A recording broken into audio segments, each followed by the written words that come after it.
Hi there. Welcome to the From Lab to Launch podcast by Qualio, where we share inspiring stories from the people on the front lines of life sciences. Tune in and leave inspired to bring your life-saving products to the world. Hey everyone, thanks for joining us today on From Lab to Launch. I'm Amanda from Qualio. I'm stepping in for Kelly today, and it's a delight to be with you. If you haven't already, please subscribe and give us a review on Apple or Spotify. We'd love that, and it helps people find the show. If you want to be on the show, please see the application linked in the show notes. We've had many entrepreneurs reach out, and we love connecting with you. Joining us today, we have Shuo Qiao. Shuo grew up in China and earned his computer science degree from the top engineering university in India, the Indian Institute of Technology, Madras. In 2013, he moved to the US to pursue his master's degree in computer science from the University of Southern California. He's now the co-founder and chief technology officer of Moving Analytics, a digital health company that reduces the chance of a heart attack through digital cardiovascular disease prevention programs. They work with a multidisciplinary team of cardiologists, nurses, nutritionists, and exercise physiologists to create personalized rehab programs for heart attack patients, which they can access anywhere through their mobile phones. Personalized medicine and mobile healthcare have the potential to help millions who may be outside the reach of traditional treatment avenues. Moving Analytics' personalized programs cut the risk of a second heart attack in half while doubling the likelihood that a heart attack survivor will live beyond 5 years. Check out our show notes to find additional info about Moving Analytics and learn more about Shuo. Let's bring him in. Hey, Shuo, welcome to the show. Thanks for the invitation. Well, we love to learn about our guests' backgrounds, and yours is really impressive. You recently were featured on the Forbes 30 Under 30 list. Congratulations. Thank you. Tell us a little bit about yourself and your interest in life science. Of course. As you know, I grew up in China, and I did actually my bachelor in China, and I had the chance to exchange to India, where I studied at IIT Madras, where I met my co-founder Harsh there. And then during that time, I think I should come to the US. And I mean, I'm attracted by, all the knowledge and science and technology in the US. And then I decided to come to the US, and I come to USC to study for my master degree and meet Harsh again, which is my co-founder. I meet another co-founder here as well a day. And during that time, we just, want to do a startup together. Also, we found probably the life science, especially the healthcare track is where we want to go for. And that's when we started working, and it just, keep going until this point. Cool. But what attracted you to the life sciences to combine that with your background in engineering? The reason I go for engineering, because I think for me, I feel it's more innovative, that you can create a lot of things that other people can use. Either you build a hardware or you write a software. That's something you can easily, propagate, and thousands, millions people can use in half a year or a year. You can, achieve that scale. That's really fascinating. But at the same time, just doing the engineering alone is not enough. You want to apply that into, real life. And life science and the healthcare, that one track that I think that's definitely making enough impact in people's life. That's why, we're going for that direction. Yeah, that's absolutely a place you can have a huge impact. It sounds like that was a big motivator for you. That's really cool. You're a founder and the CTO of Moving Analytics. Tell us the story about starting Moving Analytics and what challenges you've solved for along the way. So yeah, it's a lot challenging than we initially thought. We started actually when at USC, when we all working in a lab, and we just have the idea we want to build some application to help one to exercise more. Basically, it's more like similar to a pedometer, where you track steps and how many calorie you burn by walking every day by having a smartphone. At that time, the smartphone just become a trend. Everyone started getting a smartphone. There's not a lot of exercise tracker kind of application out there. That's where we started. And, we help people to track their activity. Also, if they sit too long, we'll give them a reminder saying, hey, you should stand up and take a walk instead of sitting too long. And, we started there, but, we was super struggle at the time, to be honest, because at that time, although we are kind of still early in the market, but there are already some big players out there. Nike is building something, Fitbit is building something. And it's hard for us as a startup to compete with them. And also it's hard to gain profit at that time because, we have to just make it free and then, use it hard to, gain revenue that way as well. And then we will struggle on that. And then I think it just came to us that actually we can apply the same technology in cardiac rehabilitation. It was introduced by one of our doctor friend from Stanford. And she's really into, using mobile app to increase the accessibility of cardiac rehabilitation at home. And that's where, we want to just go that direction. We think that's definitely make enough impact in people's life. Also something, we can make profit out of there as well. So, we basically spend almost, I think, 1.5 a year just doing the initial pedometer product. And then once we interact with this doctor, we start shifting and pivot to this new direction, which goes a long way here. So yeah, I think that's the most struggle thing that we have ever experienced. Of course, there's other things, you build the product and the customer say, hey, this is feature is not they want what they want the other thing. And things like a back and forth, there's quite a struggle there as well. But in terms of the biggest struggle, I think, that's the pivot that we did is probably the biggest one. Yeah, but it sounds like you really tackled it in a smart way by kind of staying really focused and narrowing in on the healthcare side of that. We're glad we can focus on that. We made that decision years back and keep focusing on that and until now. Smart. Mm-hmm. So you've raised almost $12 million and partnered with Stanford and other high-profile organizations like the Mayo Clinic and the U.S. Department of Veteran Affairs. What's your approach to partnerships and funding? It seems like your strategy is going really well. The way we do it is we, my co-founders are all intelligent people and also, our teammates as well. So we, spend some time build the initial product and we get some initial introduction from one of the healthcare organization. I think the first one that got introduced was NYU at the time, NYU Health Center. And with that initial customer lining up and initial product ready, that's where we went out to reach out to investor to close our initial funding at that time. And that helped us to keep the product development and customers outreach going. And then I think it reached a milestone where our product is kind of mature and we know what's the workflow for different type of customer that we interact with. And that's when we reach out to investor again that, we feel this product is something that we can just keep using and keep improving and can be easily duplicate the same business model to other customers. And we want the funding to help us strengthen our product at the same time, just help us to make the sales team stronger to be able to, make our voice heard by more and more customers. That's why we, reach another round of funding and to keep us growing. Some good news that we recently raised another round of fund. And the detail is gonna come soon. So just you guys gonna be happy to hear the news soon. Ooh, we got a little sneak peek. That's awesome. Yeah. Cool. Congratulations. Yeah. Do you have any tips for potential founders around things to think about while they're looking for VC funding? I think a couple of things, right? And the first thing is what I just said. Of course, if you just have the idea, some investor want to invest you, that'd be great. But the reality is most of the investor will want to see you, have some certain product and landing some potential customer. I'm talking about the initial, funding that if they want to raise.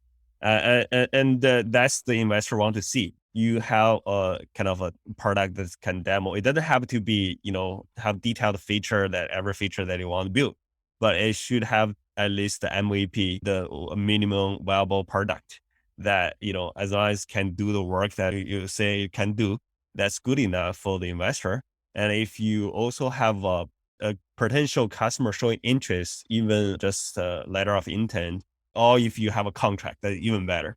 I think that's a good time point to reach out to investor to ask for funding and tell them, hey, this is a real thing. It gonna go big because, we already have a, product and we have customer lining up, but we need the funding to keep us growing.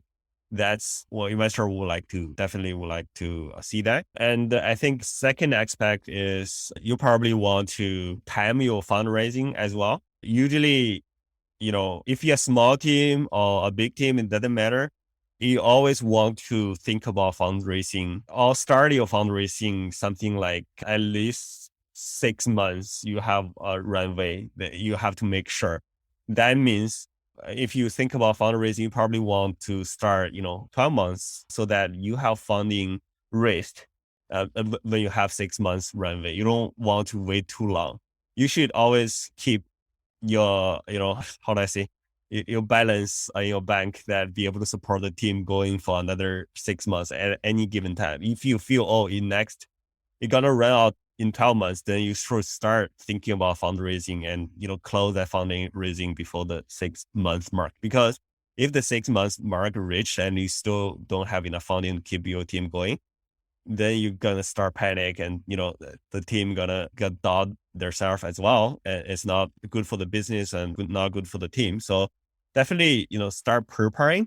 You don't have to go all out at early stage that, for example, 18 months out, or, you don't have to tell them, hey, I want to raise like $5 million or $10 million right away. You can start small, like saying, hey, we reach out to the investor saying like, we're thinking to raise funding soon. What do you think, when we should get the funding or what the size we should get? Ask for advice from investor instead of ask for money. That's what, people usually say. When you ask for advice from an investor, they invest you. When you ask for money from an investor, they just give you advice. So yeah. Yeah. So that's I think it's something really true for us as well. We usually start, just reach out and ask for advice. And once we get to different, we ask different investors for advice and they give us a sense like our next round how large it should be and when we should raise that. And then as we collect that information, then we consolidate our proposal for the fundraising. And then we reach out to them again or other investors with more solid data points. And that gives us a better chance of closing the funding other than just upfront, you just, make up some like number by yourself and ask for that amount of money. Yeah. So yeah, that's some strategy probably going to work for, yeah. Those are great tips. Yeah. I love the asking for advice, always be talking to people and reaching out. And of course, a lot of people are really generous, especially the investor that they're also looking for good companies. They love to give you advice. So yeah, that's somewhere you want to get started with and get the connection with the investors. And once you make progress, because they already know you, they may just put a, $5 million in your bank account. So yeah, that's a great point. That's a nice thing to wake up to. Yeah. Sure. So you've spoken about mobile health and telehealth being the future of healthcare. Yeah. Can you tell us a bit more about why you think that and what trends you see that support it? Even before the pandemic, we saw that it's a trend. And I think that pandemic thing definitely validates further our point of view. I think with the popularity of mobile phone as like 7 years ago, I think people more and more start thinking about home-based care in general, not just cardiac rehab that we do. I think in general, a lot of care want to shift to telehealth in the sense of it, cover the more time, 24/7 even for the patient rather than just the, small time window that they spend in the hospital. I mean, think about how much time they spend in the hospital compared to how much time they spend at home, then you will realize how important the home's telehealth care gonna be important, how important they are to the patient. And that's why, we think we want to be the pioneer there to kind of lead the way to, help people to get better care at home. If not 24/7, but at least, whenever they're available, they can use our app to take care of themselves. Then the pandemic hit, everyone, it's hard to go to the hospital anymore. And that just, as I said, just strengthen our point of view that a lot of care has to be done at home. And people just start not willing to go to the hospital anymore. In terms of cardiac rehabilitation, there it's the option of they can go to the rehab center, 3 times a week for 12 weeks for their rehab. But with the pandemic, it's just not possible because all the health protocol, all the stuff, and, a lot of customer of ours that, they used to provide their patients with center-based cardiac rehab. Now they reach out to us and help them to build a home-based cardiac rehab program because they still want to offer the care, but they cannot do it in-house. And, that's where we shine, I guess, and help the patients to be able to do that at home. On top of that, not just the pandemic, and overall, I think there's a trend that people now willing to spend that much time to the house because it's just hustle to schedule appointment and go. And in terms of cardiac rehabilitation, as I said, they have to go 3 times a week for 12 weeks straight, and also during work days. And it's super hard for, patients to schedule that time 3 times a week, and also during working hours. And usually the rehab center are located really far away from their home. They probably have to drive 1 hour, something like that. It's not as many rehab center available as hospitals. So they usually have to drive a long way, and 3 times a week. That's quite a, commitment there. And that's why the drop-off rate is really high for cardiac rehab center program. And that's, where we play that, can come into play that, if they use our program, they can just do cardiac rehabilitation at home with the instruction from, the care team. And they can do it at any time based on their schedule instead of the cardiac rehab center schedule. So that's something amazing for the patient. And that's why they also like our product. I think that's in general, I think that reflect to anything in telehealth that, patient, if they had a headache, they won't just ask the doctor online directly instead of have to schedule appointment, right? The time efficiency is there, and the effectiveness and the coverage of the time frame of the care also there. So I think that those are the key points that, why we think telehealth and remote care are the future. It's going to be even getting better cares in the future with home care.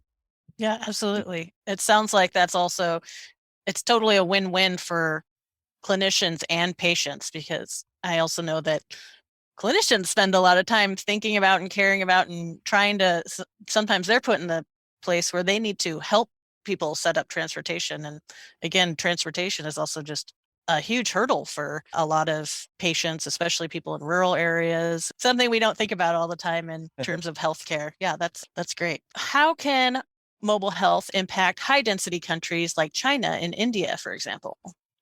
I think it's a great opportunity there. High population density, they're still facing the issue as, the healthcare system resources actually not enough, for the high density population there. For example, in China, where I come from, people just line up. You have to line out of the hospital for hours to even get a schedule for the doctor for the day. I mean, a lot of people just struggle for that. They probably have to wake up like 3 a.m. or 4 a.m. to just line up outside the hospital before the hospital open. And so they can make sure to be able to meet the doctor for the day because they have some open slots, by in-person appointment, right? So they just want to grab that chance. But even that, even there's a lot of health resource there, but it's just not enough. Not enough with the high population density there. I think where the mobile care, come into play is with mobile care, of course, patient be able to do all the consultant online directly and without have to personally make the appointment. And secondly is a lot of people who go to the hospital, they actually doesn't have the serious symptom that as they thought. They may just have a headache. They say, oh, there's a big thing. They have to go to hospital because they don't know what's happening. They don't get a triage, any patient have anything for them to go to hospital. And then that's not a optimized way of using the healthcare resource, I think. And with mobile care, patient can, ask the preliminary question online directly. And, it doesn't have to be expert or, a doctor with 20 years or 30 years of experience to answer a question. It can be just, a new grad doctor to, to help you triage you. That's good enough. And that's, be able to triage your thing, your condition and tell you, a small thing that you can just take care of yourself, drink some more water. All you should seriously think about go to the doctor, schedule appointment. And by doing that in a high density population area, I think it's definitely going to improve, the efficiency of the healthcare system, that the patient have small illness conditions can just stay at home and take care of themselves. And someone that have more serious conditions, potentially be a serious conditions, can go to the doctor at the advice of the, the mobile health care manager. So yeah, I think that they're going to help a lot. Yeah, absolutely. Mm-hmm. So we have a lot of startup founders that listen to the show. From your experience, what are some of the tech requirements to consider when launching a healthcare startup? I think the healthcare startup is a little bit different than other tech startup. In the sense, I think other tech startup more going for cutting edge technology and building the fancy feature, all stuff. But for healthcare technology startups, I think the focus more on security and compliance. And once that achieved, then it's more like what feature build all stuff. That's not something that, not only is that something that really every startup should focus on the security and compliance. Also, there's a government requirement, something called HIPAA compliance. That's literally, if you don't follow that and there's information patient information get disclosed, you may get yourself into trouble because the US government gonna come after you if you don't take good care of the security side. And also, is if you don't take good care of the securities, I don't see that you're taking good care of your patients, right? So I think that's the commitment you have to make. You make at the very beginning. And you just have to do your own research how to secure your product, your server, and just reach out to some security expert and whoever have done the security practice for tech startup. You should consult them and ask for advice, and then secure your products the same way as other people secure them. And then I think that's the first thing you're good to go. And after that, you're good to go to start building features you want to build, and that's the major difference, and definitely some advice for the startup founders. Yeah, that's great advice. That's a really good point. So if you could go back and tell yourself something at the start of your career, what would that be? If I go back, I'll tell myself, I study a lot when I was in college, and also at the beginning of our startup stage, I experienced a lot of different technologies. Now I have the knowledge. If we would know that upfront. So I definitely will tell myself, what tech stack or what, architecture I should choose and how to build a product. That's one thing. And the second thing is regarding the business model, we were having some detour that we were not thinking of. And the one that I told you, we were building a pedometer at that time and things like that. That's something we definitely can avoid and save the time.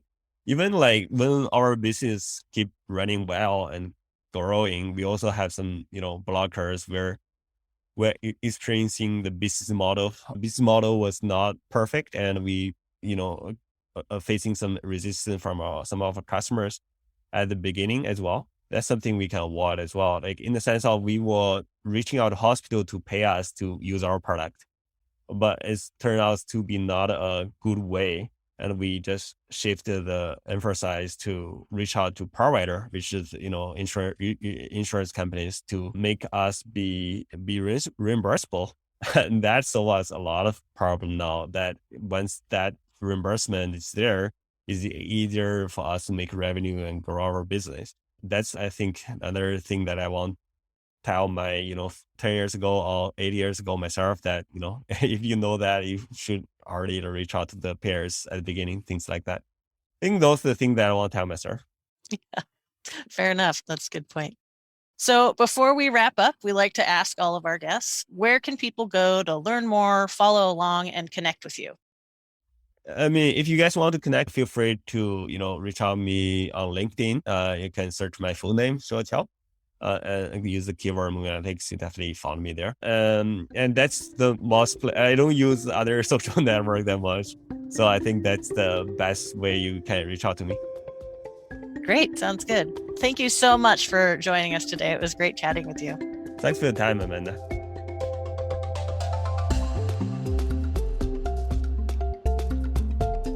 Thank you for listening to this week's episode of From Lab to Launch, brought to you by Qualio. If you like what you've heard, please subscribe and give the show a positive review. It really helps us out. For more information about Qualio, our guest today, or to be a guest on a future episode, please refer to the show notes. Until next time.